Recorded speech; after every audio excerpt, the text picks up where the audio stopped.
సిద్ధం సభలతో కార్యకర్తలు వచ్చిన ఉత్సాహంతో పండగ చేసుకుంటున్నటువంటి వైఎస్ఆర్ కాంగ్రెస్ పార్టీ 3తో క్లోజ్ చేద్దాం అనుకున్నది 4వ సభ కూడా. అందులో అనిల్ కుమార్ యాదవ్ నరసరావుపేటకి రావటం, మళ్ళీ ఊపు రావడంతో కోస్తా రాజకీయాల్లో ఎస్పెషల్లీ గుంటూరు ప్రకాశం రాజకీయాల్లో మళ్ళీ అక్కడ సిద్ధం సభ పెట్టడానికి రెడీ అయింది. మేదరమెట్టలో సభ అని చెప్పి ప్రకటించారు.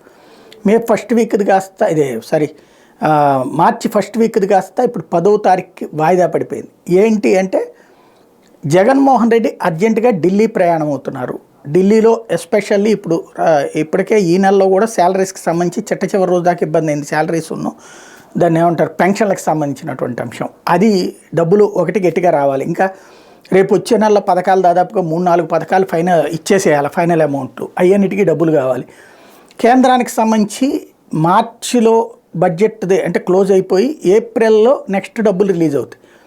అవి ఆల్రెడీ బడ్జెట్ అయితే పెట్టేశారు కాబట్టి, మధ్యంతర బడ్జెట్ పెట్టేశారు కాబట్టి ఆ డబ్బులు ఇప్పుడు ఇచ్చేయమని చెప్పి అడగడానికి నరేంద్ర మోడీ కేంద్రసారి అడిగినప్పుడు ఏం జరిగిందో తెలియదు. ఇప్పుడు మళ్ళీ వెళ్తున్నారు. కరెక్ట్గా ఆ డేట్స్లో అపాయింట్మెంట్ రావడం వల్లే అందుకని సిద్ధం సభనే వాయిదా వేసుకున్నారు అని చెప్తున్నారు.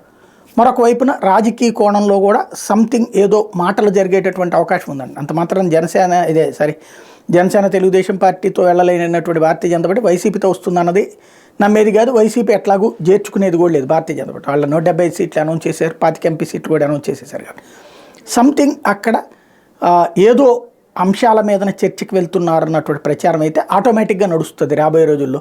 బతిన్లాడడానికి వెళ్ళాడు పవన్ కళ్యాణ్, నువ్వు చంద్రబాబు వచ్చేస్తున్నారు, బీజేపీ వాళ్ళతో కలుస్తోంది కాబట్టి జగన్మోహన్ రెడ్డి బతిన్లాడడానికి వెళ్ళాడు, లాస్ట్ ట్రిప్ కూడా అందుకే వెళ్ళాడని రాయడం అయితే రాస్తారు.